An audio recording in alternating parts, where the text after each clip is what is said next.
Yeah. All But right. anyways, he's an awesome dad. Awesome dad. Yeah, he's my dad. He's I already have enough. All right, start over. All right. I want to. That's a blooper. Thanks, Dad. Thank you. All right. You start it. I start. You introduce. All right. All right. Now turn up. Welcome back, dreamers, To the Dream House podcast. to our Dream House podcast. Where Jason just found out I had a new tattoo. Like halfway Recent through this discoveries. one. We have new tattoos, amazing guests, awesome content. Thank you for tuning in to another wonderful episode. And go ahead. Big So we got a really exciting guest today, Imperial Beach Dad Matt Henry. He's is it the Imperial Beach Dad on Instagram? Or is it No, Beach Dad. Oh, Imperial Beach Dad on Instagram? He's really cool to follow. I started following him after a competition to Rock Cad. We'll talk about that here in a little bit. But he's an awesome guy, very inspirational. Definitely someone you want to follow, and someone that you want to, not just follow, but take personal life advice from. He's a walking ray of sunshine. Yeah, basically, right? yeah. That's Warms exactly you up, what he is. makes you feel good. Yeah. And then you leave feeling tremendous. Yeah. So, yeah, here he is, Matt Henry, Imperial Beach Dad. Introduce yourself, man. Well, thank you guys. That was an incredible introduction. I'm not sure I'm worthy of that, but I like that it's the Dream House podcast because I'm in Tree House. This is the bucket tree house. I'll show it to you just because I can. When I got sick, I've got inoperable brain cancer. That surprised us. We'll talk about that in a minute. I was like, there's a whole bunch of stuff I haven't done in my life yet. And one of them was build a ridiculous, Swiss Family Robinson Eat Your Heart Out. And so I have a 125 square foot treehouse in my front yard. It now has a zip line. And that's all because I'm doing something that I call bucket list living, which is just being intentional with every day. Because you know what? Yeah, I have this awesome reminder every day when I look in the mirror that I'm terminal. But sorry to tell you that you are too. That's kind of the way life works. And what I would like you to do is have the same perspective I do, which is just, dude, let's make today count. Let's make it matter. And not just for us, but for others as well. And so I'm excited to talk with you guys about that today. Yeah. Well, let's get right into it then. Do you think that they're going to make a movie after you? Because What? no, I'm serious. Because just like his life. It could be a movie. It's a perfect movie. I'm not talking Hallmark or Lifetime. I'm talking big screen. I'm serious. It's just Helps people. I don't know. Plus, then it will take the pressure off me and my YouTube channel. That would be awesome. Yeah. And just get the support of the family. Like you wouldn't have to worry about much at all, except just living, like moving and doing what you usually do. it just make a great movie, wouldn't it? That would be a good movie. Yeah. Oh, maybe we should film it. I'm just kidding. That's it. Hey, we could. It's a long It's a living adventure. But yeah. if it ever that'd be a thing, but I'm not too late. My thing is I'd rather live a movie than watch a movie, Yeah. Spend a lot of time entertaining myself, really. I'd rather be out there doing it, but at the same time, if it encourages others to do it, that's why I share it, and also there's something to preserving the memories for my kids. I really want them to be able to look back and be like, dude, there was a time when Dad, before he was like this, he really loved us, and we did some really cool things because they're little. They may not remember. One of them was born a month after, I collapsed. So she's never known life with me when I was well.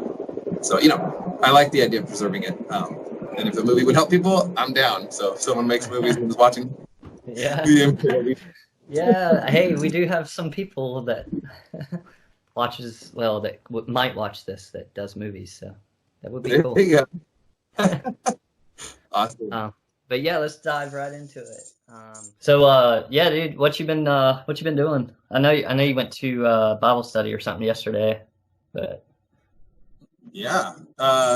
So, the story there is, I was a pastor and I kind of started stressing out a lot. And what we later found out was a brain tumor on my fight or flight reflex. And so all the doctors were saying it's stress, it's middle age, it's normal. And so I was kind of identifying it at work a little bit. And then I had a seizure at work and my body did the whole PTSD hot stove response, right? You touch it one time and your body will let you know if you get near it. Like, if you ever walked by one that was on and there, no one was there, you're like, whoa, that's on. Or if you hear the click, click, click of the gas, like your neurology gets awakened. So it's taken me like 3 years of really hard struggle to try and teach my body that it's safe to be, around even just like worship music or any of the things that are even church related. And yeah, I've been able to start to kind of people with people there now. I'm really, really making progress. So I feel good about that. Yeah, that's awesome, man. I was telling him like the way I got to know or started following you.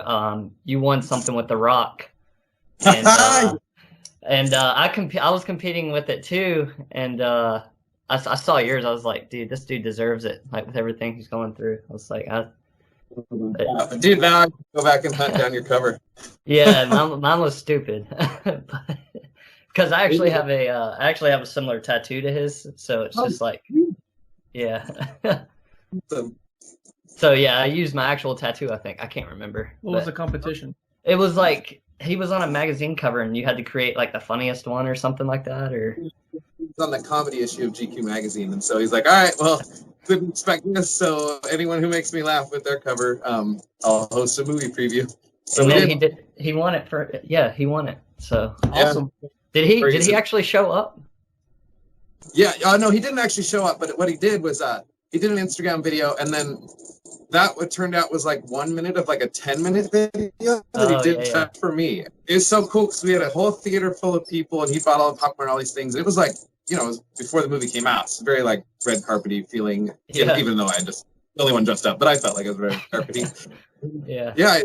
With like him introducing the movie, like, hey, I'm The Rock, and here's Matt, and like I was really inspired by his story, his bucket list living, and all this stuff, and yeah, he encouraged me, and then he's like introduced the movie, and he's like, all right, so we're gonna watch this movie. I'm the big brown guy, and then there's this dude Zac Efron. He's a guy with like 38 abs or whatever. Like, so it was funny, and then he introduced the movie, and then was just like, all right, so you guys enjoy, but like speaking to us. So it was just the craziest thing to watch a movie after the Hollywood stars full screen like you expect, but he's talking to you and your friends. I mean, it was pretty incredible.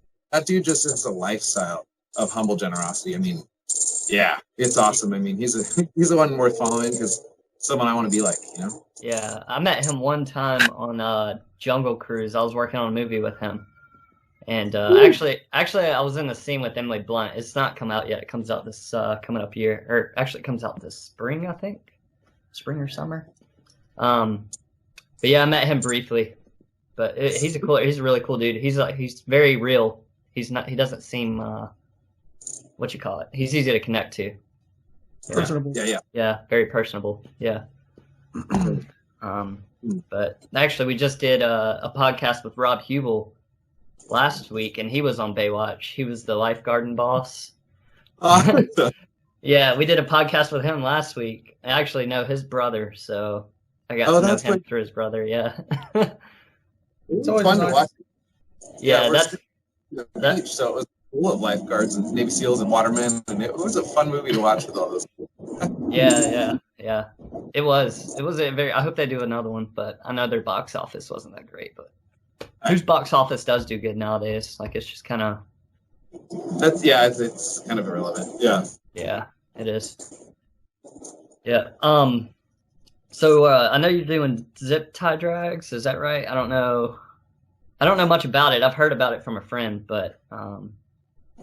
Yeah. All right. So yeah, I mean, that's kind of what started it. Was like, I had this like 50-year-old Mustang, and it was just a bunch of pieces I bought all cut up from Craigslist, and my goal was to make it street legal and take it on a road trip one day. And Roadkill Show announced that they were going to do kind of like a zip tie drags for anybody who doesn't know how to race or drive, and all these cars that are just sort of there. And so me and my friend worked tirelessly. We screwed a piece of plastic in, and we had no other windows. We put a tarp over our stuff, and we had to stop numerous times. The car is called the Punish. It punishes us every 300 miles with some sort of problem or electrical demon. Like every other day you're posting something about it being broke down. Exactly. That's the adventure of it. And so essentially what happened was I had a seizure, and we found out I had brain cancer. I had surgery and all these things. And then suddenly my license, and I was going to go, but I didn't, and all of a sudden it was like, hey, my license isn't suspended. I mean, I have to go now. Like, I was already on my bucket list, and now I have like really some urgency to it. So I went, and then that was the first year. And what happened was my name got drawn out of a lottery just randomly to race the Star. So much like what we just talked about, it was like, oh, I guess I'm going to race the Jaguar. So that's like a famous car. It's 600 horsepower. I've never raced a car. I've actually never driven this car more than like 25 miles. And so I fail epically. The car dies at the green light. He comes around and then beats me the second time. I run like a stupid 20-second pass or something. And it was awesome. And they interviewed me afterwards, and they're like, how's it feel? I was like, it was awesome. And they're like, wait, what was that about? I'm like, well, dude, I just took my 50-year-old car down a drag strip for the first time in its life. My first time. I just had personal, like I just beat it's the best record ever. And they were like, well, you're the happiest we've ever met. And made some friends there. And the next year we did more stuff, we made more friends. And then last year, a bunch of strangers from the internet chipped in and decided they heard I was going on Power Tour, which is this like 6,000-mile road trip, because someone else who was amazing wanted to send us on it. A dad who had gone with his dad, and his dad's like in his 80s now, and he's like, dude, I don't talk to him on the phone or in person without him talking about that trip. You need to go. So that kind of started everybody else like accelerating my bucket list living. That's really what happens is I don't have a list. I just say yes to adventure. I say yes to invitation podcasts or whatever. And so they were like, hey, we heard you going on this trip, and I wanted to do a transmission thing. And they're like, how do you feel about LS swaps? And I was like, I like to party. So that's essentially So we did. We road tripped it to Tucson that night. Zip Tie Drags last year. We pulled the engine out before the lights went out, and we were like, oh, we had the new engine sitting in there. And then the next morning we got up, we started welding, we started working. And I mean, like, a dude had bought the motor like with his own money from a junkyard, and like, people were pulling off parts from their own cars just to get it running. We finished it in 26 hours and basically stuffed a Chevy Suburban in the 67 Mustang. And they kept it open. The drag strip owner's like, this is the best example of like classic American hot rodding I've seen in decades. He's like, I don't care. You don't have to run a lap. Just oil down the track. I'll pay the overtime. Like, we'll clean it up tomorrow. I mean, like, who says that, And we ran it, and it was so rad. I didn't know how to drive it, Like, I'd only driven it for 10 seconds to the thing. And it was double the horsepower and torque. And I just smoked one tire on the entire track. I still beat my time by like a full second, even though I wasn't even on the ground. It was awesome. And so then we did Power Tour, and that was unbelievable. I mean, my whole thing is I just want to make memories and friends like while I'm still me and with these kids. And so we did 10,000 miles of road trips in that like crazy, like super sketchy car. It's not super sketchy, actually. All my friends are really, really interested in keeping me safe. So it's got a roll cage, and it's got real brakes, and so it's getting there. But this last Zip Tie Drags, it was awesome. I took 2 kids, and we camped, and we raced, and we just had an epic time. It's just, again, it's like we get to hang out with all these people. With my disabilities, I mostly live at home. I mean, that's why I built the giant tree house, That's awesome. All the time. Well, I want to live a big life still, but the cool thing is we live in 2020. I can do podcasts, and I can be an online personality, whatever that is. These relationships, when I go on adventures, I get to meet people in person, and that's just such a cool thing. It means a lot to me. It's good. Yeah, that's awesome. Yeah, because I do know me and Jason talk a lot about mental health on here, because I have a lot of health issues too, because I have PTSD and stuff. But mine totally different from yours. I never had cancer or anything, but because that's a huge battle that you're. Are you cancer free, or you still have cancer? Yeah. So where we're at is like we had surgery. There's still tumor in there. It's a slow growing tumor, so you're watching it all the time. Radiate it and chemo, which is awesome as far as like statistically you'll live a little bit longer, but your quality of life suffers during that time. So for now, we're watching it. It grew a little right at the beginning. It hasn't grown in like 2 years, and just in the last 2 months, I've really started to kind of cognitively heal, which is super cool. That's good. Yeah, that's great. Yeah. So for me, and it's very similar. If someone has a TBI, you don't have to have cancer to have like a lot of these symptoms. If you have a TBI, which is traumatic brain anything that touches your brain. It could be a tumor or a bullet or just the shock of something, too many football hits. Then, where brain, that's how it affects you. But it's, I would say, mental health is a big deal. For a year and a half, I was like, something's wrong here, because it was presenting as mental. It's on my emotional processing center. So I had these emotions controlling me that didn't feel right, didn't fit with, how I should feel. And that is mental health, right? So, I was doing everything. So it was just like, well, I can't go down, dude. I've got 5 kids, a pregnant wife, and like, my life is going the way I want it to, I can't go down and there's, so I got on a diet, I lost weight, I started seeing it, I took some medicine and I started seeing a counselor. And I did everything I could, and it was like, and just continue to advocate. It's real easy to just give you the first step in the book and then say, okay, you're good. And if you don't come back and say, well, I'm still not. There's always more steps that can be taken. You're definitely a fighter. You have that fighting personality to you. Very energetic and personable and nice, and you deserve a lot, man. So I don't know about that, but you gotta think that way. I'm definitely. You made it this far. You made it a long ways. So for sure. I almost wore my Super Bowl Meets Unstoppable shirt. That's my this doesn't get to beat me. That's not how it gives me perspective, and I get to live a lot more intentionally. I wish people who had mental health problems, because I suffer from trying to figure out how to help myself or get myself to do things. Like, you have that drive almost behind your will, that kind of pushes you to get to what you want to get to. Like, sometimes, I don't know, you've probably been there before, where you're down in a really deep trench and you have to kind of find a way to push yourself to get up to do it. And it's almost like a fear that something's going to happen. Like, I have fear that I'm going to go to sleep, or fear when I go to sleep, because I have night terrors and all that kind of stuff. So, I can kind of relate to some of your Instagram stories and stuff where you're really struggling. And even though I don't have seizures or anything, it seems very real. Because, it's real, and it's really similar, actually. I'm blessed to be surrounded. You can hear the helicopters right here. We're surrounded by 3 Navy bases. A lot of my neighbors are team guys, which means we've been through, traumatic brain injuries and PTSD. That's a normal. And it's what your body connects that hot stove response to may or may not be the right thing. If you're hearing a pneumatic wrench, or let's say you were in the Marines, and your job was to shoot a machine gun out of a helicopter, and then you come home and try your dad's jackhammering business. That's not going to work anymore. Even though it's safe, it's not going to work. And I think for PTSD, a lot of it is learning, what are your triggers. What about this? Phone keeps ringing. I have it on my flight reflex, so I get full on, just the same way that I think you would if it was a really hectic situation that you were in, where you just get all amped up. It's I get amped, and it's before we understood my triggers, I tried to go to church a few times, and I couldn't figure out why I was leaving entire smoke and tears every time. And at one point, I came in and someone said something behind me, and that's a real trigger because of where it is. And I was already just I didn't even know what happened. I was just outside, and apparently I ran up some stairs, swung under a railing, and then drop kicked a door and was just outside. And it's whoa. And you don't remember it?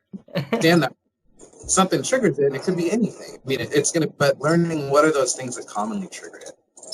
Can prepare for those things. Now I go in prepared. It's I've got my headphones, and I do a little yoga first. Meditation helps a ton. I do meditation, and it helps. Anything that gets you out of your head. I do a lot of art. They say that art is the same thing as meditation. If you do an adult coloring, even if you can't art and you can't, you can just color, but you get into that zone. Meditation's awesome. Being present, and just really focusing. And you said I'm a fighter, and that it's hard to push through, and it is. I think for me, it's just that motivator of I have a time bomb, and I can see it. I can see it every morning, and I realize, not everybody wakes up with that, and that's where I'm incredibly blessed with it.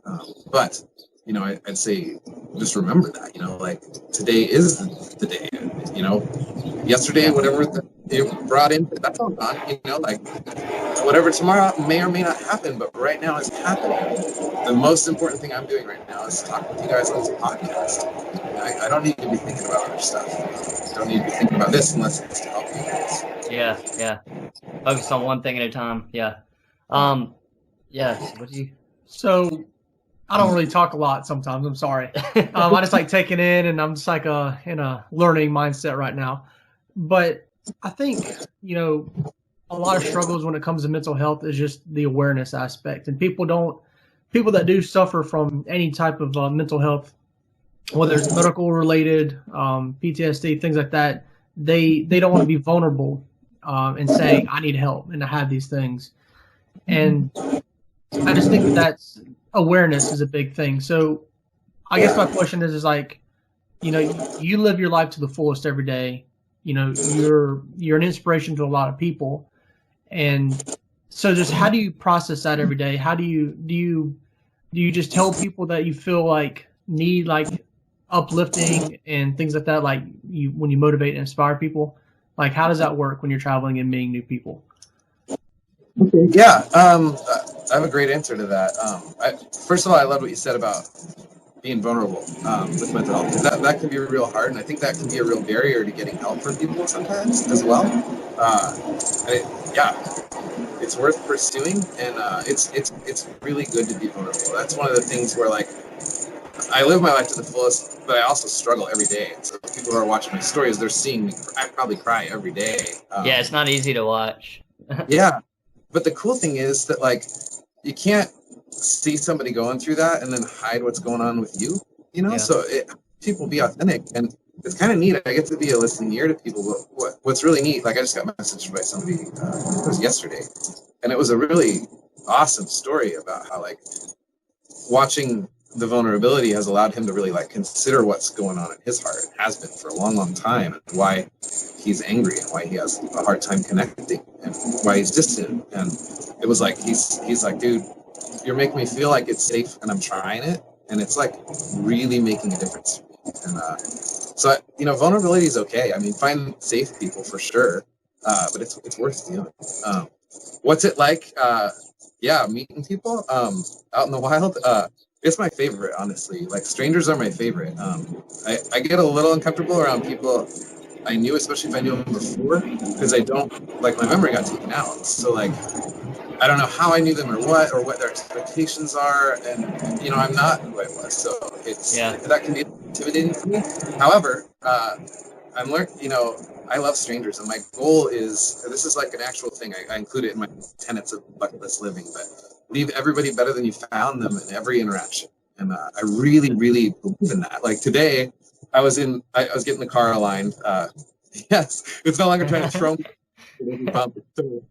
And there was a little thrift store next door, so I walked over there, and there was like two people outside, and then another person showed up, and someone said something, and I was like, "Oh yeah, it's like Black Friday over here. Like we're waiting for this thrift store to open." And awesome conversation with these ladies, and I was just being nice to them, and one of them mentioned something about cancer, and I was like, "Well, dude, I hear you." Oh, and how it had changed her perspective, and I was like, "Dude, I'm in it right now," and kind of showed her my scar. She's like, "No, I know you. You're the IB dad," and it was like, "Well, we connected," and it was really neat though. We kind of encouraged this other lady together, and then we went in. I like asked the guy his name, like the dude just doing the checkout. I'm like, "Hey, what's your name?" "Oh, awesome. Well, thank you so much." Just being extra friendly doesn't take any effort, and so. Just my goal is to make friends and memories, everywhere I go. And, I want to make all the memories with my kids while I'm with me and stuff, but I just want to leave everybody better than I found them, and that's important. Yeah, if you ever come back, I know you go to Alabama or Atlanta for the drag sometimes. I don't know which one it was. Yeah, next time you're ever on the East Coast, let us know, and we could get you on our actual set. Like, this isn't our actual set. This is just a quick setup because there's only two of us. But, yeah, it'd be cool. Or maybe go surfing, meet up at the beach somewhere. I don't know. It'd be cool. I'd be into it. Well, likewise, if you find yourself in the southwest corner of the United States. Yeah, I know. That's a long ways. If I find a reason to go that far, I will. But you obviously have a lot of reasons. You have a lot of hobbies, which is really cool. Which is another thing that's inspiring me, because I hate, like right now I'm at that point where I lose interest in hobbies very quickly, but I see you like trying to push yourself to stay into them, and it's kind of helping me. I don't know if you know much, but or know that you're playing such a big role in other people's lives. But I mean, obviously I look up to you and get advice from you, from your stories and stuff. So that's something to keep in mind. It's really cool. It keeps me like inspired to keep trying to get into new hobbies, I guess is what I'm trying to say. So yeah. Wow. Well, thanks, man. Yeah, that's good. I really encourage hobbies. I really do. Yeah. In fact, I just got back in the water this week after like 7 months of really, like you said, just sometimes it's hard to push through. You know, I'd been dry for a while, started kind of getting my head about it, you know. There were reasons too. I was kind of fatigued and going through stuff, but I also was just having a hard time pushing through it. It's funny, I actually missed my own scheduled YouTube video drop to do this podcast, so it's on there. Right? I literally and cried. Like, it was crazy. I watching the YouTube video, I was just so stoked out there, I didn't realize it, but then watching the footage, I was like, dang. And I had a buddy with me, and he was with me. I always bring somebody, but he was in town. He's the guy that motivated me, and he had helped me get in because I got too fatigued to go in, and I didn't realize till I watched the video, but like, he pushed me in, dude. Like, I didn't see him, you know, like I thought he was just messing around, but like he saw me struggling, like swam over and like helped me get in. It was incredible. I'm totally crying now, but anyways, yeah, I think finding people that are in hobbies helps too. Like, I have my surf crew, and they encourage me to get out there. Matt, it's a good day. It's a good day, you know, to get out or whatever. But I would say, even if you have one thing that's really cool about surf is this stoke, right? And I say this, like, the stoke is like stoked thing, you know, like stay stoked over cancer, stay stoked against everything. And it's like, I can't do that and not come out smiling. It's really what got me through the 1.5 years of mental illness that we later found out was I was surfing every day. And then the first 1.5 years, I was kind of in a surfing mania, which was a little unhealthy. Like, I was at the beach a little too much. Does it affect your balance any or anything, or is it nah? Which is good, yeah.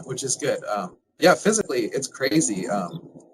Like, yoga was another one of those ones where it was a really good tool because it got me out of my head. Like meditation, I would even often like pick a phrase and try to focus on that, and learning the breathing and to try to calm my body. I was having these seizures, which were misdiagnosed as panic attacks. So anybody who's had panic attacks, it's like that. Yeah. It's like flags is just going off, and I could, you know, do some breathing, and like, you know, it's just getting in. That was really helpful for me, but it kind of became a hobby. Now I can do crazy handstands and all this nonsense, but just into it. And art, same thing, just focused on drawing because it feels good. So, you know, figure out what is that hobby that's therapy for you is a really good technique. And, you know, what is that thing? Way more relaxed, more chill. You know, what is that thing for you? It's going to be something different for everybody. I mean, it could be crocheting.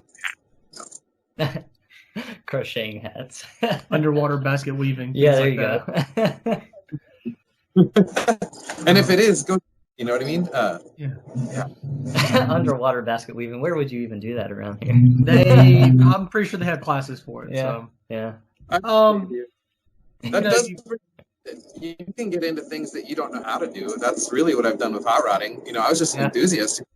You know, I got a car there, and now, you know, you've seen it, but like, I break down almost every day, and I'm like, okay, it's 2 years. What do I do? You know, I just do people online, and there's people going, hey, check this, check that. Did you look at this and look at that? No, where is it? How do I, you know, and that, most people, you learn things through somebody, you know, like maybe it's your dad or your cousin or your uncle that taught you how to do cars, or your neighbor or your, you know, whatever. If you lived here, someone taught you how to surf, but you can make a friend too who already knows how to do it. And a lot of people who love something, they want people involved in it. And so, you know, if you show an interest in it, a lot of times they will help you. And again, with online in 2020, it's so rad because, I mean, specifically Instagram, you know, it's so interest-based. So you can find people who are interested in what you're interested in. All of a sudden, hey, you live in San Diego too, or you live in Georgia too, and all of a sudden it's like, oh, well, we both like wakeboarding, and you have a boat, and you know what? Who knows what can happen. Yeah, but it's kind of like that saying. I think Rob touched on it last week, where he said you surround yourself by successful people. Mm-hmm. Most of the times you're going to become just like them, and if you obviously it goes the other way too. If you hang around people who are not successful and do bad things, you're going to end up being bad. It's kind of like when you put an orange that's rotten next to a good orange, they both end up rotten. But like, yeah, like you surround yourself by a bunch of people who like to do lots of different things, you're going to end up doing a lot of different things too. So it's kind of like that's awesome. Yeah. Yeah, it's really, don't let criticism slow you down ever. I mean, it's like no one else has the authority, to take down what you're trying to build. Yeah, exactly. Yeah, it's really up to you to kind of just get up and move. And if you move, I mean, eventually you're just going to do it. So. Yeah. Let's talk about your bucket list real quick. Yeah. What's something extreme that would like going to space, for example, would be like on a bucket list? Something on that level of, of just being extreme. What do you have going on that would just be really awesome? Yeah. Honestly, okay. I think the one I'm most excited about, and we've taken action toward this, is we are building a schoolie. So Christy and I used to live on a boat. We lived on a 41-foot power boat in the San Diego Bay because it was awesome. It was like cheap. We could buy one for the cost of a Toyota Camry, and then we didn't have a mortgage, and it was less than rent, but we got to live in like a 2-bedroom, 1.5-bath condo on the water. But it was wood and falling apart and terrible and all of these things. It taught us many lessons. So I don't want to make it sound too glamorous, but we loved that life. No, we had 2 kids on the boat. And, everybody's like, "Oh, you're pregnant? Will you move?" It's like, no, this is our home. This is our life. We've just kind of been adventurers our whole life, and which I think equipped us well for where we're at now. And so we bought a house because we wanted to foster and then adopt kids. And there's rules about how dangerous can your place be, and you got to have bedrooms. You can't be putting them in closets and villages and stuff.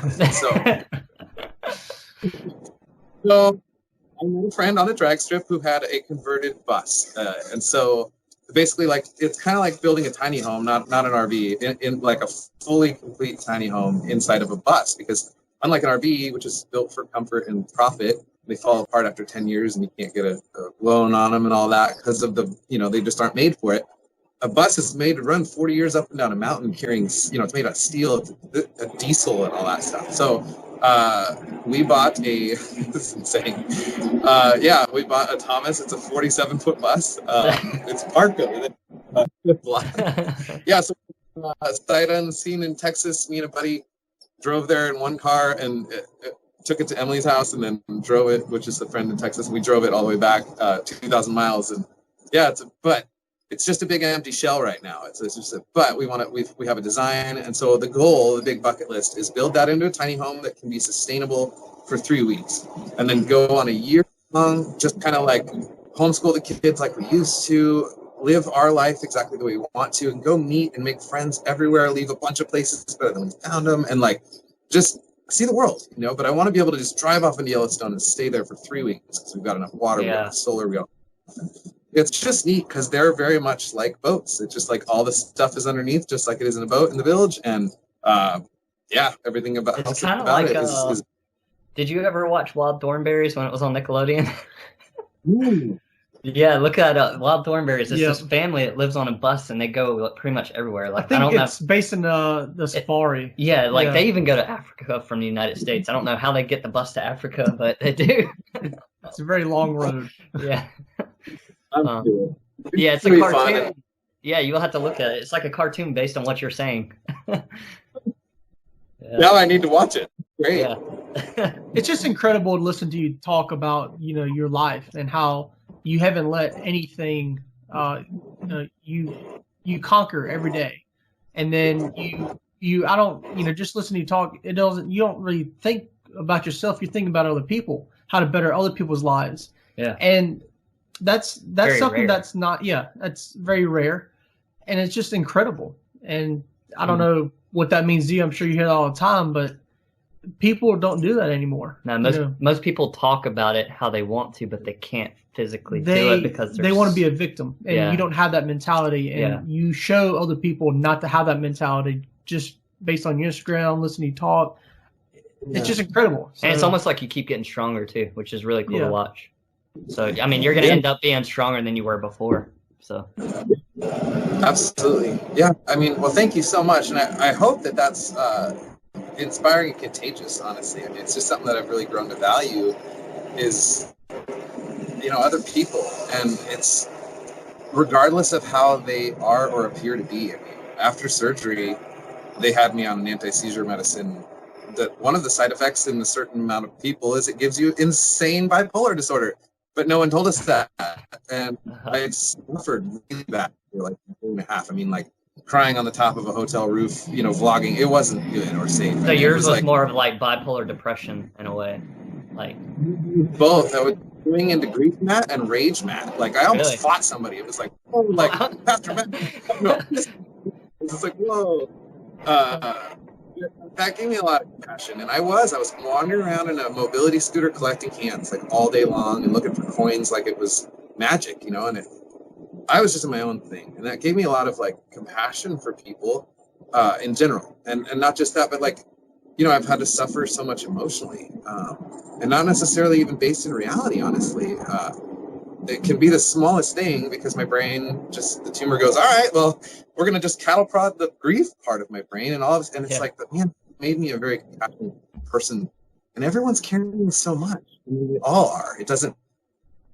We might think it's small compared to someone else's, or it's, we shouldn't talk about it or whatever. Like we might make it smaller or bigger than it is, but we're all carrying so much. And I think just having compassion toward everybody, regardless of how they appear, or even, just believing the best, maybe they're being mean to me because they just had a really bad phone call or they did something really awful that just happened. Either way, it doesn't have to affect me and I can still leave them better. I hope that's encouraging and I hope it's contagious because I think we're all better because of that. And I think that, like, I don't tire of it because it's really rewarding, like really rewarding. We do something like, for a while I was like eating these like super health bars that like are like a whole meal nutritious kind of thing. And then we kind of diet in further and I'm not able to eat those. And I have a whole bunch of them. So we keep them in the car and like the kids are stoked if we see somebody who looks hungry. And honestly, like we just love giving them out. And it's like, even if like, and I don't say this for my own credit, but only if it encourages you guys. But like, it's so worth it to do that, that kind of thing. And the other day I met a homeless student. He had some stuff, and I was like, man, I wish I had food to give him because it just feels so good to do that. And not for myself, but like that when you really look someone in the eye and here's what I can do. And here we are, like other people help fill our refrigerator. I mean, it's 6 cancer. It's not easy, and still like. We are blessed and we have an abundance in the sense that I'm able to do that and with what I can. And anyways, with this dude, I was able to give him my sunglasses. And I was like, hey dude, do you have any sunglasses? No, because I didn't have any food. I was like, man, what could make his life better? And just looking at him, I want to make him better. And I think we can do that with people. We can do that with your friends and we can always be a listener.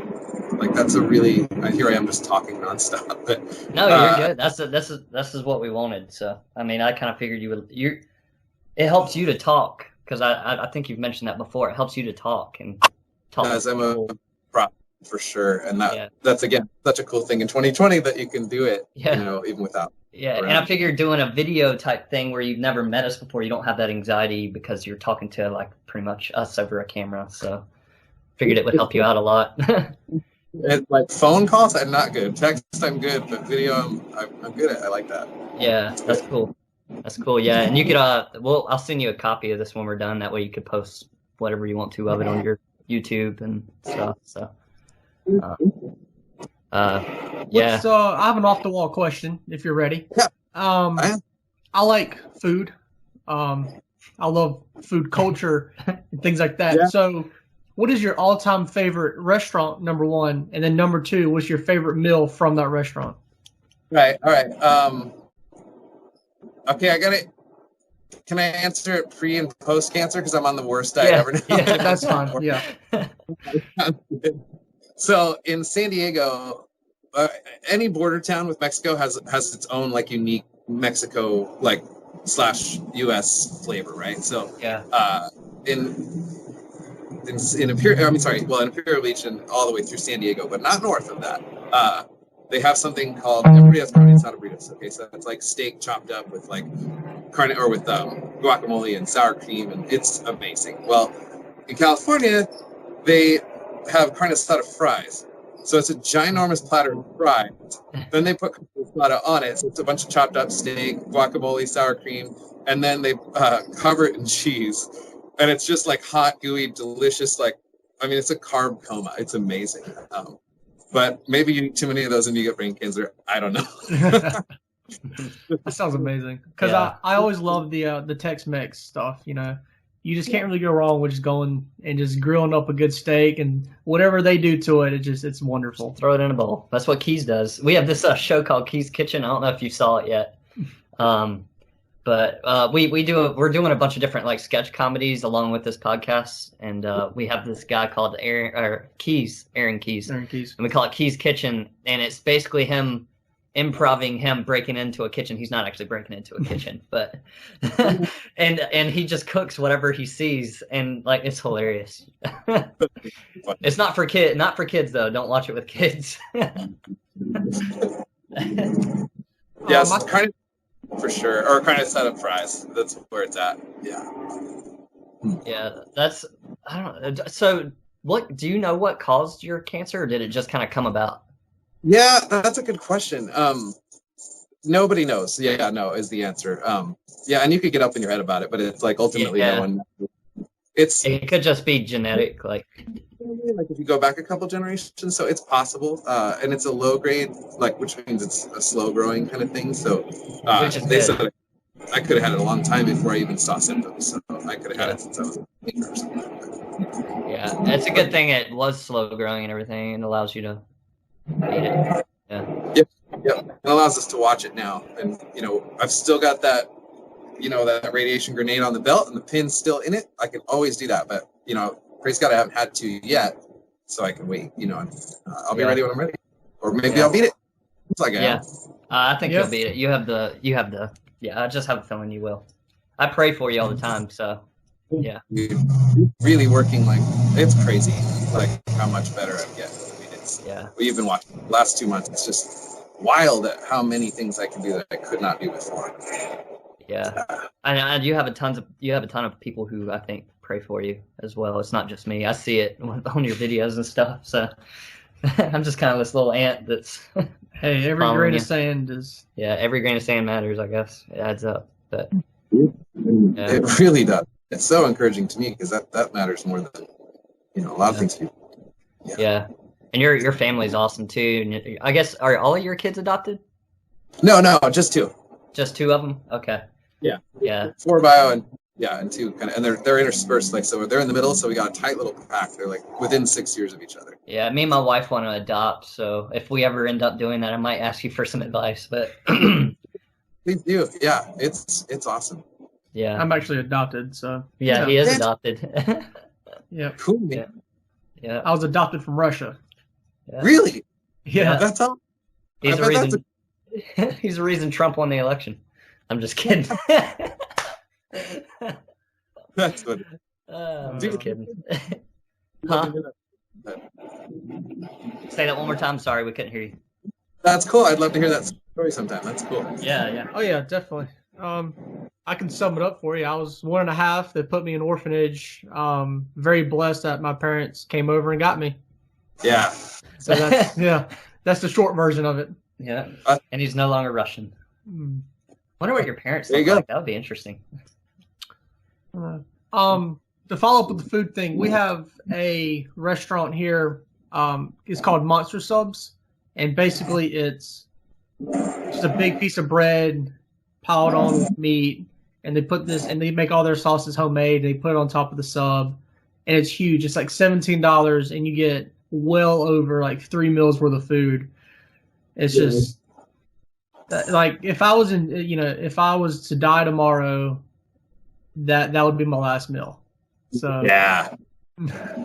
Now I always have a picture that my favorite foods are going to be in heaven. So it's more like a celebration eating when you get there. Yeah, feasting, dude. That's a good deal. Oh yeah. Food's one of the most important things that's going to be in heaven. Good food. Like crappy food, nah. That and spiders will not be in heaven. Spiders will not be in heaven. Jesus said he wouldn't drink wine again until he drank it new with us in the kingdom. So yeah, there will be. Yeah. Well, yeah, man. I appreciate you coming on, and it was real. You always say that. It was real. That's real. My word. That's real. My word. It was real. You're a gnarly dude, and you have a lot of cool stories. And I mean, you're living life to the fullest with the bucket list living. And I hope this inspires more people that can reach our followers from your followers and kind of connect more people to you. It's just you definitely just other people deserve your what you call it inspiration. I mean, you're a walking just a walking inspiration. A ray of sunshine. So and it's just it's just incredible. It is. So yeah, please keep in touch with us. I'll definitely keep in touch with you and let you know when all this is done. So. Thank you so much for your time. I know that we can't get that back. No, you can't. But we greatly appreciate you giving us the hour, taking time. You've made my day. Sometimes we do things and we go into them, we don't feel so good. But then, I mean, just talking to you, just like gave me a little bit more life to me. And it's just thank you so much for your time. We wish you the best. We wish your family the best. We're praying for you. And just keep changing lives, man. Just doing what you do. You do an amazing job. So now turn up.